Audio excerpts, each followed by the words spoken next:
నా పేరు Muralikrishna. Blue flower children's hospital and diagnostics, Ayodhya Nagar, విజయవాడలో పీడియాట్రిక్ నెఫ్రాలజిస్ట్ని. ఇప్పుడు మనం న్యూ బోర్న్ బేబీస్, నవజాత శిశువుల్లో నోస్ బ్లాక్ గురించి మాట్లాడుకుందాం. తరచుగా మేము వినేది 3 weeks 4 week ఓల్డ్ బేబీస్ తల్లిదండ్రులు హాస్పిటల్కి తీసుకొచ్చి దగ్గు వస్తుంది, ముక్కు బ్లాక్ అవుతుంది, దగ్గు జలుబు ఇన్ఫెక్షన్ వచ్చింది, మందులు ఏమన్నా పెట్టండి, లేకపోతే మందులు ఏమన్నా స్టార్ట్ చేయాలా, ఇది ఇన్ఫెక్షన్ ఏమో యాంటీబయాటిక్ పెట్టాలా. తరచుగా ఎక్కువగా వినే కంప్లైంట్ పేరెంట్స్ నుంచి, యంగ్ పేరెంట్స్ నుంచి వినే ఈ సీజన్, ఎస్పెషల్లీ వింటర్ సీజన్లో నోస్ బ్లాక్ కామన్. బేబీస్కి ముక్కు రంధ్రాలు, నాస్ట్రిల్స్ చిన్నవిగా ఉంటాయి, తొందరగా బ్లాక్ అవుతాయి. ప్రతి నోస్ బ్లాకు ఇన్ఫెక్షన్ కాదు. వాడికి నోస్ బ్లాక్ అయితే పిల్లలు నోటితో గాలి పీల్చుకోలేరు, అలాగే ఫీడింగ్ తీసుకోవడం కష్టమవుతుంది. సో ఇవన్నీ చూసి ఫీడింగ్ సరిగ్గా తీసుకోవట్లేదు, నోస్ బ్లాక్ అయిపోయింది, దగ్గు జలుబు వచ్చింది, ఇన్ఫెక్షన్ ఏమో అని కంగారు పడతారు పేరెంట్స్. అన్ని నోస్ బ్లాక్లు ఇన్ఫెక్షన్ కాదు.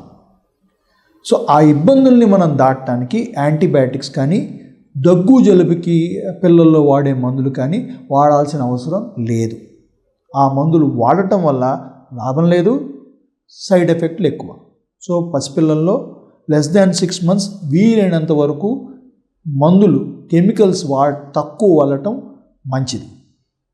బేబీకి మనం బెనిఫిట్ చేయకపోగా హామ్ చేయకూడదు అంటే వీలైనంత వరకు కెమికల్స్ కానీ అవసరం లేనప్పుడు వాడకుండా ఉండటం మంచిది. సో దీన్ని ఎట్లా ప్రివెంట్ చేయగలం? సో నోస్ బ్లాక్ని, సీజన్ని మనం మార్చలేము, కానీ సీజన్లో తీసుకోవాల్సిన జాగ్రత్తలు, పిల్లలు పడుకునే రూమ్ని వామ్గా ఉంచటం, అలాగే నేసల్ సెలైన్ డ్రాప్స్ అని ముక్కులో వేసే డ్రాప్స్ వస్తాయి, అది జస్ట్ ఉప్పు నీళ్ళు, అవి సాల్ట్ వాటర్, సెలైన్ వాటర్. అది ఒక్కొక్క డ్రాప్ నాస్ట్రిల్లో వేస్తే ఇన్ కేస్ బ్లాక్ ఏమన్నా ఉంటే ఆ సెక్రీషన్స్ ఏమంటే వాళ్ళు దగ్గి తుమ్మి అది బయటకు వచ్చేస్తుంది. సో ఈ చిట్కాలు ఫాలో అవుతూ రూమ్ని వామ్గా అట్టు పెట్టుకుని బేబీని కోల్డ్ వెదర్కి ఎక్స్పోజ్ చేయకుండా ఉంటే చాలా వరకు ఆ నోస్ బ్లాక్ని మీరు ప్రివెంట్ కానీ అయితే మేనేజ్ చేసుకోగలుగుతారు. దానికోసం దగ్గు జలుబు మందులు వాడద్దు. ఏమన్నా అనుమానం ఉంటే ఒకసారి మీ పీడియాట్రిషియన్కి చూపించండి.